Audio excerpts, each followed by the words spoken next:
Davvero bella partita quella andata in scena sul campo del San Carlo di Voltri, nella 14ª giornata di campionato di eccellenza. I ragazzi di Sorbello decisi e determinati a far bene a continuare il filone positivo per mantenere la testa della classifica, contro Cardillo che prenderà in mano le redini della Voltrese e non la mollerà più fino alla fine della gara. La Voltrese parte subito forte, mentre la Rivarolese impiega un po' di minuti a macinare gioco. Al settimo prima opportunità per la Voltrese con il tiro di Boggiano, respinge Lovecchio e ribatte Mantero, ma l'estremo difensore para nuovamente. Riparte subito Sighieri, si protrae in avanti per Memori, ma la palla termina alta. La Rivarolese si infiamma.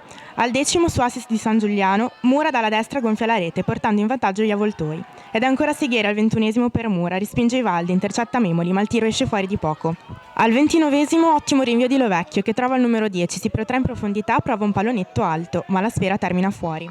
Al 31esimo fallo in area di rigore ai danni di Mura e il giudice sportivo concede il penalty. Sul dischetto si presenta Sighieri che non sbaglia il colpo e spiazza il portiere, 2-0 per la Rivarolese. La partita sembra quindi scivolare verso una comoda vittoria, ma la musica cambia rientro in campo. Al 50esimo punizione al limite dell'area per la Voltrese, batte Cardillo con freddezza e trova la porta, si riapre il match. La partita si fa nervosa sia in campo che sugli spalti. Ancora in avanti la Voltrese, al 64esimo tiro di Boggiano che termina fuori di poco. Al 72esimo arriva il pareggio di Cardillo. Stoppa di petto e con una splendida rovesciata porta in parità il risultato. La Rivarolese non riesce a reagire e rimane in 10, espulso Oliviero per doppia munizione. All'88esimo rimesso laterale per la Voltrese, mischia in aria, tra un batti e ribatti arriva il terzo gol di Siligato, capovolgendo così le sorti di un incontro che sembrava essere già scritto. Rivarolese che non riesce ad allungare la striscia positiva, Cardillo che guida la Voltrese a una straordinaria rimonta.